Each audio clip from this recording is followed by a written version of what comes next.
Bom dia, queridos irmãos. Estamos iniciando mais uma escola bíblica virtual. Estamos estudando sobre os conflitos da vida. O nosso tema é como controlar a ira.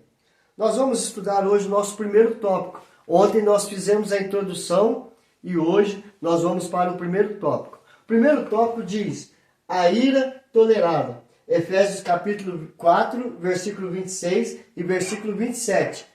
Nós já lemos esse texto ontem na introdução, mas vamos ver alguns detalhes dele. O que é a ira tolerada? A ira tolerada é aquela pela qual nós nos iramos, mas controlamos a situação, não deixando que venham ou ocorram consequências graves. Ou seja, nós temos que admitir que a ira é normal, ela é tolerável e, dependendo da situação, pode ser justificada. Então, a ira tolerada é justamente isso. Eu posso irar, porque é normal, mas eu tenho que administrar para que ela seja tolerável. Eu tenho que me segurar. E, dependendo da situação, do que ocorreu, tenho como justificar a minha ira. Paulo, ele diz em Efésios capítulo 4, verso 26, justamente isso: irai-vos e não pequeis. Ou seja, eu posso irar, mas eu não posso deixar que esta ira vire pecado. Ou seja, ela não vai ser tolerável e, dependendo da situação, não vai ser justificado. Por quê? Porque extrapolou a ira e nós fizemos atos que vão trazer consequências graves ao nosso redor e até a nós mesmos. Então, nós podemos irar, mas nós não podemos deixar que esta ira nos leve a pecar. Jesus, ele nos ensina sobre a ira. Em certos momentos, Jesus teve ira, mas no sentido de indignação. Vamos ver alguns textos? Em Marcos capítulo 3, verso 5, narra a história de um homem com a mão ressequida. E Jesus viu aquele homem que estava ali e algumas pessoas estavam ao seu redor vendo se ele iria curar aquele homem no dia de sábado. E Jesus pega aquele homem, coloca no meio de todos e diz: é lícito ajudar as pessoas no sábado? É lícito matar a sede no sábado? É lícito curar no sábado? É lícito salvar no sábado? E, no verso de número 5, Jesus, olhando-os ao redor, indignado e condoído com a dureza do coração daqueles homens, disse ao homem: estende a mão. Estendeu-a e a mão lhe foi restaurada. Então, neste momento, Jesus Cristo ficou irado e condoído por causa da dureza do coração daqueles homens. De ficar olhando: é sábado, não pode fazer nada, não pode curar, não pode restaurar, não pode ajudar uma pessoa que estava necessitada. Então Jesus, ele fica indignado, ele fica irado. Mas há um outro texto de Jesus, no Evangelho, capítulo de João, capítulo 2, verso 14 a 17, que estavam fazendo a casa de Deus, de casa de negócio, e ele diz assim: e Jesus entrou e encontrou no templo os que vendiam bois, ovelhas e pombas, e também os cambistas assentados. Tendo feito um azorrague de cordas, expulsou todos do templo, bem como as ovelhas e os bois. Derramou pelo chão o dinheiro dos cambistas, virou as mesas e disse aos que vendiam as pombas: tirai daqui estas coisas, não façais da casa de meu pai casa de negócio. Lembraram-se os de seus discípulos que está escrito: o zelo da tua casa me consumirá. Ele ficou irado porque estavam ali vendendo dentro do templo coisas que eram para ser vendidas fora do templo. Então tinham leis que os cambistas estavam ali e tinham que ficar fora do templo para vender bois e ovelhas e pombas para o sacrifício. Só que não era dentro da casa de Deus. E eles estavam fazendo dentro do templo. E Jesus ele ficou irado, no sentido de indignação. Ele ficou indignado com aquilo. E ele fez um chicote de cordas e ele expulsou todos do templo. Então, esta é uma ira tolerável, que ele soube administrar a situação, não trouxe consequências graves em ninguém e nem a ele mesmo, porque ele estava com zelo com a casa do seu pai. Mas, queridos, e Deus? A ira Deus, ele tem uma ira indignada contra o pecado, contra a desobediência do homem. Então, em alguns textos você vai ver a palavra de Deus dizendo que ele está irado, indignado contra o pecado. Vamos ver alguns textos? Romanos capítulo 1, verso 18. A ira de Deus se revela do céu contra toda impiedade e perversão dos homens que detêm a verdade pela injustiça.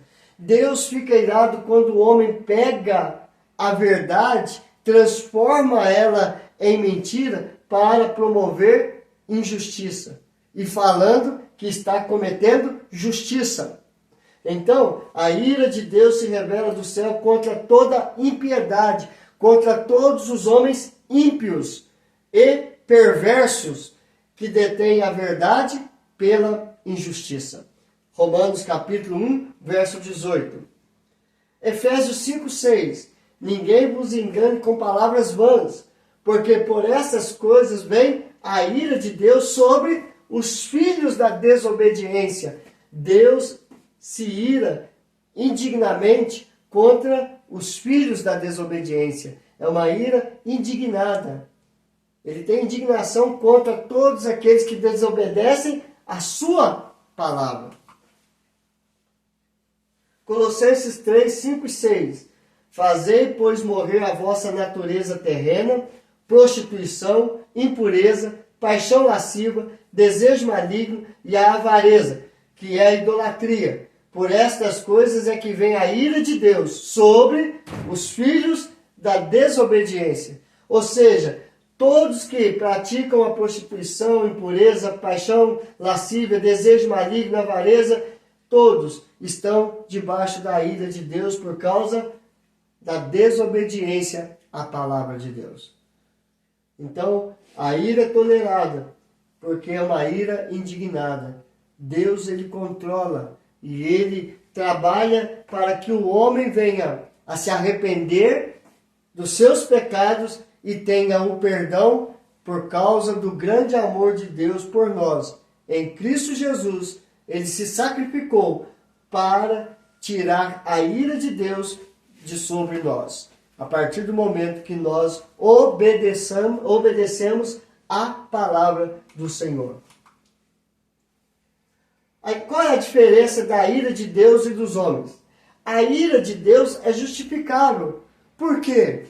Porque ele deu a sua palavra como pai e nós como filhos, ele quer que nós venhamos a obedecer a sua palavra. E quando nós desobedecemos, ele se indigna contra nós. Ele tem a sua ira contra nós, porque nós pecamos. Já a ira dos homens é injustificável. Por quê? Porque não há um homem justo. Todos nós somos pecadores, todos nós somos errados. Então nós temos que controlar o nosso coração para que não venhamos a colocar a ira dentro de nós e fazermos coisas desagradáveis que desobedeça a palavra de Deus. Então, a diferença da ira de Deus e dos homens é que a ira de Deus tem justificativa. Nós somos errados, mas a ira dos homens é injustificável. Tiago 1,20 diz isso, porque a ira do homem não produz a justiça de Deus. A ira do homem não produz a justiça de Deus. Tiago capítulo 1, verso 20. Romanos 12:19. Não vos vingueis a vós mesmos, amados, mas dai lugar à ira, porque está escrito: a mim me pertence a vingança, e eu é que te retribuirei, diz o Senhor. Ou seja, a palavra de Deus diz que nós podemos nos irar, mas a vingança pertence a Deus, e Ele faz a sua justiça, e Ele aplica a sua justiça. Nós costumamos falar que justiça é só de Deus, e é mesmo. A verdadeira e perfeita justiça vem de Deus. Então, se você está sendo perseguido ou sofrendo qualquer coisa, entrega nas mãos do Senhor. No momento certo, Ele vai aplicar a sua justiça. E Ele vai corrigir a todos aqueles que estão contra você. Então, não vos vingueis a vós mesmos, amados, mas dai lugar a ir, porque está escrito: a mim pertence a vingança, e eu é que retribuirei, diz o Senhor. O que nós aprendemos hoje, queridos? Nós aprendemos que a ira é tolerada, por quê? Porque ela é normal, é tolerável e depende da situação, pode ser justificada. Paulo diz em Efésios 4:26, irai-vos e não pequeis. Jesus, ele mostra que ele teve uma ira indignada contra as situações que estavam sendo feitas contra um homem que estava doente e o que estava sendo feito dentro da casa do Senhor. Deus se ira indignado contra o pecado e contra os filhos da desobediência. E a diferença da ira de Deus e dos homens, a dos homens é justificável, a de Deus é justificável e a dos homens é injustificável. Então nós vamos aprender amanhã o segundo tópico sobre a ira e o que nós podemos fazer ou não fazer. Então vamos orar, queridos, e pedir que Deus venha trabalhar isso em nosso coração. Senhor, pecadores sim, mas buscando em Cristo Jesus o perdão e a restauração.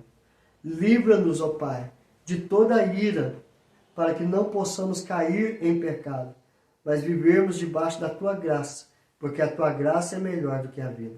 Abençoa-nos, ó Pai, nos dê um dia cheio da Tua presença. Livra-nos de toda perseguição e de todo mal. Abre os nossos olhos para a verdade, os nossos ouvidos e o nosso coração, e que nós possamos aplicar esta verdade, que é Cristo Jesus, nosso único e suficiente Salvador. Em nome de Jesus. Amém e amém. Que Deus te abençoe, queridos, e até amanhã, se Deus quiser.